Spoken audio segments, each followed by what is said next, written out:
Samantha Rehr reading for Esther.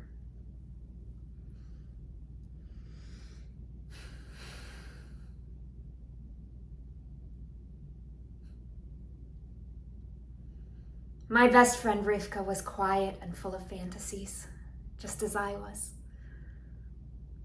So many afternoons of our childhood turned into evening as we sat together and read. And yes, we got books from sections of the library that were forbidden. This is how I came to know Ramona Quimby and Winnie the Pooh. And later, Josephine March, Elizabeth Bennet. Sometimes Rivka would sigh while reading, and I'd say, "No, what is it?" But one comes to see that it is very hard to explain a passage in a book that someone else has never read. Rivka was so invisible in her home, she could use it to her advantage. Sometimes she would even go into Manhattan, to museums. And so it was that leaning over to tie her shoe in the Temple of Dendor, she met Harold. Harold was not Jewish. Harold was African American. Harold taught environmental science at the University of Albany. Needless to say, he did not fit in with the community. I heard the most shameful things said about it. Awful things. So Rivka left. Off the derrick. People said she lost it. Gornished Helfen.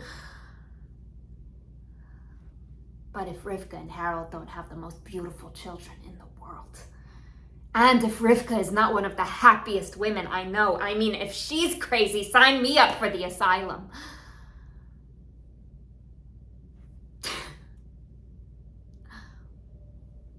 Once I persuaded Shmuley, never very difficult, to let me go visit her. I was 28 and pregnant with our third child. When I arrive, she won't let me help with anything, even though she has little Sophie, only 1 month in the world, and 2 older kids who don't lift a finger. And one night, after she's put the children to sleep and poured herself a very full glass of wine, she says she's no longer spiritual, but if she would create a blessing over this. And she pulls a small case from a drawer.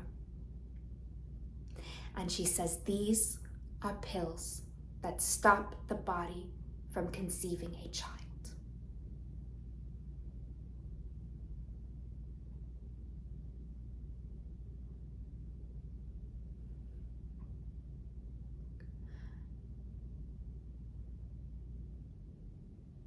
I just stare at them.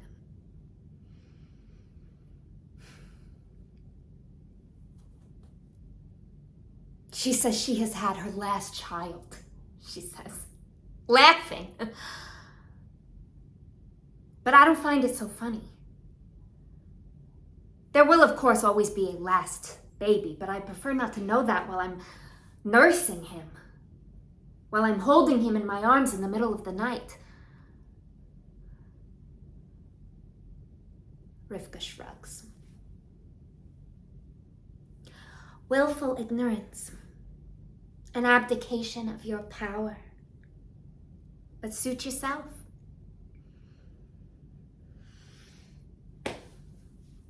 And one morning, while Harold is cooking bacon and the children are reading the newspaper,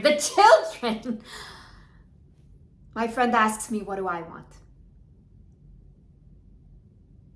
I say, no bacon for me, thank you. And she says, no. I meant in life. Out of life. Just then the baby kicks. And I know all of a sudden it's a boy. My first and only boy. My last child.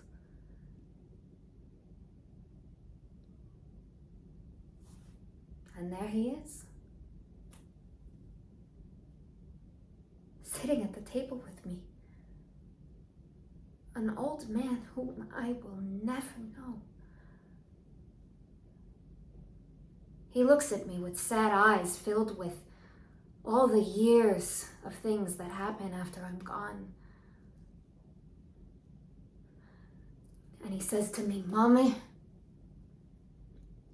did you get what you wanted?"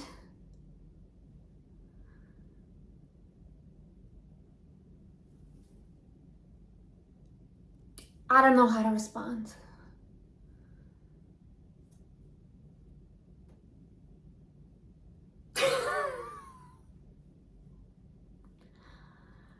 Who really understands whether or not they're happy?